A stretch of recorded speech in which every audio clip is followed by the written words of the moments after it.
Охриѓани, гостите и туристите во Охрид во вечерните и утринските часови да не ги отвораат прозорците и да не излегуваат од дома доколку почувствуваат мирис на чад. Со вакво предупредување денеска излезе Охридскиот центар за јавно здравје, поради заматеноста на воздухот и непријатната миризба која неколку дена се шири од опожарената комунална депонија Буково на 15 на километри од Охрид. Од Центарот за јавно здравје велат состојбата не е алармантна, но укажуваат од опасноста на горење на неселектиран отпад.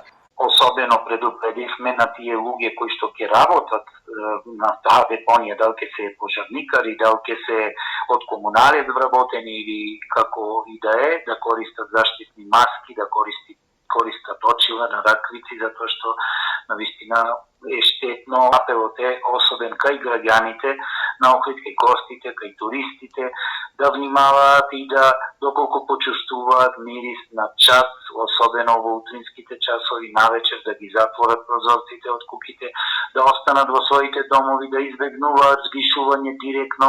Насреде туристичка сезона, за една недела депонијата кај Буково е 2 пати опожарена, а за гаснење на пожарот покрај вработените од комуналното претпријатие интервенираат и пожарникари од Охрид и Ресен.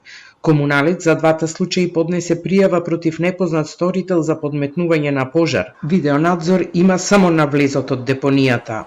Покрај пожарната која што е непрестано на терен се покрива депонијата и со камиони земја кои што во текот на целиот ден носат.